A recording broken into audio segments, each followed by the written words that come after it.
And we begin tonight with the drone mystery on the eastern seaboard. Now, for those of you who do not live on the East Coast, I'm talking about the nearly daily drone sightings over the past month. First spotted in New Jersey on November 18th, they appear to show up in the late hours of the night, although there's still a lot that we do not know about them, like if they're present every single night. And it is precisely the what we don't know that is driving interest in them and demands that the federal government provide answers. New York Governor Kathy Hochul announced that the federal government is sending high-tech drone detection resources. New Jersey Governor Phil Murphy has also asked the White House for more federal resources to investigate the sightings. Former Maryland Governor Larry Hogan posted about what he saw over his house, although students of astronomy were quick to point out that most of what he filmed was the constellation Orion. The Biden administration has provided some insight into this mystery. The government agencies investigating the sightings, the FBI and the Department of Homeland Security, said they have no evidence at this time that the reported drone sightings pose a national security or public safety threat or have a foreign nexus. But since they've been unable to say where these objects came from or what they're doing, the people who've decided they know exactly what's happening have filled the void. Like noted conspiracy theorist Marjorie Taylor Greene, who flat out said the government is in control of the drones and refuses to tell the American people what's going on. Of course, there's no evidence to suggest that whatsoever. But she's got plenty of company in MAGA world believing that, all the way up to the highest levels. Trump ally Steve Bannon suggested the same thing at a New York Young Republicans Club event over the weekend. Last week, Donald Trump called for the drones to be shot down and suggested the government knows more than it's telling, a claim he made again today at a press conference. The government knows what is happening. Look, our military knows where they took off from. Our military knows, and our president knows. And for some reason, they want to keep people in suspense. I can't imagine it's the enemy, because if it was the enemy, they'd blast it out. Even if they were late, they'd blast it. Something strange is going on. For some reason, they don't want to tell the people, and they should. It turns out tonight, a National Security Council spokesman says the government believes the sightings to include a combination of lawful commercial drones, hobbyist drones, and law enforcement drones, as well as manned aircraft, helicopters, and stars mistakenly reported as drones. But now is a perfect time to remind you that America is one of the most conspiracy theory-prone countries in the world. It's sort of in our DNA. It's been part of our culture all the way back to the Salem witch trials and only intensified with modern technology.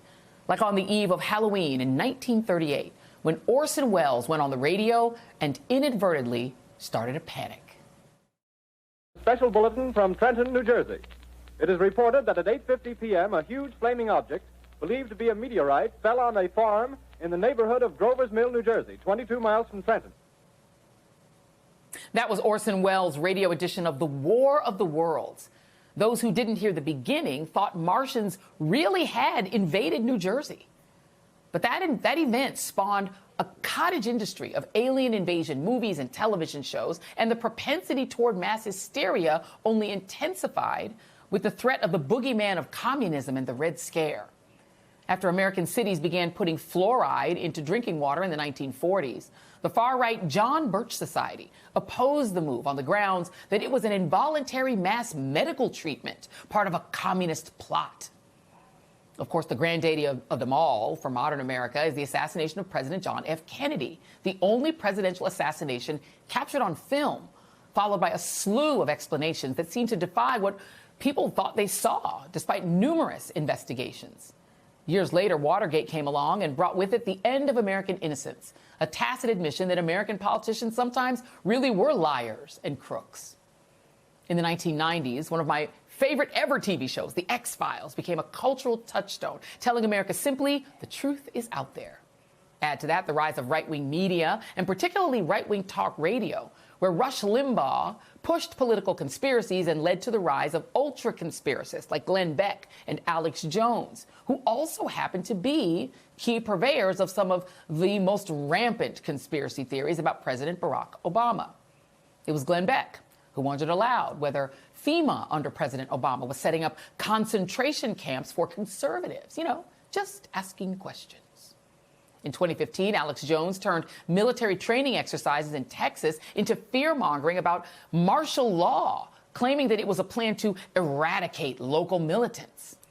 Jones helped stir up enough fear about it that Texas Governor Greg Abbott actually had the Texas State Guard monitor the military training. And then, of course, there was the President Obama conspiracy to end all conspiracies, birtherism, the racist idea that Obama was not born in the United States, pushed by none other than Donald Trump. Why doesn't he show his birth certificate? And you know what? I wish he would, because I think it's a terrible pall that's hanging over him. He may have one, but there's something on that person, maybe religion, maybe it says he's a Muslim. I don't know. That's not on birth certificates. Since Trump took his apprentice brand into politics by peddling conspiracy theories, it is no surprise, right, that we're back to it. After all, Trump's idea that he won the 2020 election is its own elaborate conspiracy theory.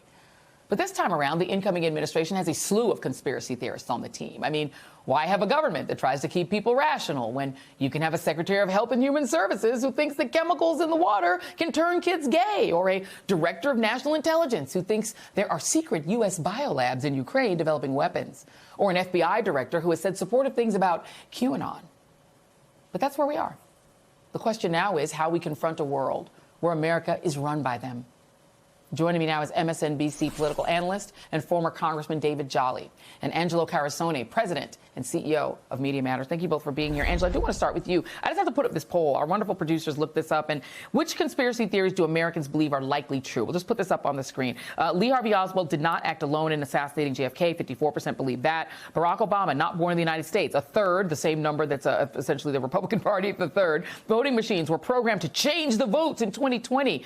Look at this. Definitely true. 29%, probably true 20%. So a third of Americans believe that. Vaccines have been shown to cause autism. A quarter of Americans believe that. The U.S. government was behind the 9/11 conspiracy of the 9/11 attacks. 20% believe that. The U.S. government is using COVID vaccine to microchip the population. A fifth believe that. And the 1969 moon landing didn't happen. 18% believe that. So that is the kind of society we're in, Angelo. What does it mean, particularly from a media point of view, that's what you follow and study, when the people now that are going to run the government believe conspiracy theories and push them as well? I mean, it's like getting gasoline to the fire. I mean, one of the things that Trump did in 16, again in 20, and it really just became fully operationalized in 2024, and that now it's part and parcel with the entire Republican Party, is that they built an organized power on what used to be considered the fringes. And one of the ways that you do that is you pluck ideas and narratives from the fringes, you turn them into a story, you validate them by giving them airtime and oxygen and legitimacy and the imprimatur of a national figure, campaigning and organizing around it. And then once you're in positions of power, you start to then take actions or use official mechanisms to then stamp those as legitimate. And so that's how you get something, there's some wacky things like birds aren't real and that kind of stuff that are rising. But then you get examples of this playing out in real time. So you go from the Great Replacement theory, a really racist fringe idea decades ago that Jews and Democrats were importing people from other countries in order to get, sort of dilute the white population and entrench themselves political power permanently. That was relegated to the fringes. But when you start to get people that are now going to be in positions of power on their rise up, taking it, validating it, organizing it, talking about it, now that's standard Republican Party orthodoxy. So what does it mean? Everything gets worse because you're no longer just using an alternative reality to sort of win the news cycle day to day. You're actually taking that alternative reality, and in many cases a nightmare scenario, and you're using your power in the positions of power in government to make it a reality, even though it's totally disconnected from fact. And that's the part that's so disturbing about this, is that it's about to get worse. And they're going to operationalize it, and they'll be able to because they'll have all three branches of government completely under their control, David. And to the point Angelo just made, I mean, this idea of Great Replacement theory is literally refuted by the fact that 55% of Hispanic men voted for Trump. So if Biden, who, by the way, Trump was president for the 4 years leading up to 2020. So who was letting in the 3 million supposed undocumented immigrants who secretly voted for Biden? Because Biden wasn't president, Trump was. Like, if the merest fact pattern breaks these conspiracy theories. But now, because so many Republicans believe it, and so many people in the base of the Republican Party believe it, we're going to have mass deportation so those people can feel better about things, right? The idea that people think that there's a conspiracy to turn boys into girls, there are all of these things people genuinely, and then there's going to be policy attached to it. To me, that seems frightening, to say nothing of the anti-vaxxers who now have a White House that's on their side, which could mean the rest of us, the rest of our kids, you got little kids, could lose access to mandatory vaccines and have to go to kids with schools who might have measles. Yeah, Joy, conspiracy is often the currency of the modern Republican Party. And I think this is where the danger lies, kind of in where we are culturally. If you take some of the big ones, you mentioned them in the Rita, and you take the JFK assassination and the 9/11 attacks, there was a Warren Commission to investigate the JFK assassination that the government commissioned. There was a 9/11 commission. And in each of those cases, you had the government acting in good faith to kind of dispel many of the conspiracies and rumors. And whether or not they were accepted or not, government leaders stood on a message, regardless of party, to make sure that the facts were represented for history's sake, but also in contemporary times. That all changed with the rise of the modern Republican Party. You can go to, from birtherism to accusations of socialism to vaccine denialism to J6. Donald Trump and Republican leaders actually use conspiracy to foment division and to kind of fuel their rise to power. And I think that's where the real danger lies. And I think we also have to lean into how are they platforming this? And it's Fox News. Yes, it's Glenn Beck. Yes, it's conservative media. Yes, it's podcasts, whatever. It is Fox News. The evolution of Fox News in the last 20 years that stokes these conspiracy theories and gives platforms to these conspiracy theories, that's the real danger. I said last week that I think the greatest challenge for Democrats is not their own candidates and not Republican candidates, it's Fox News.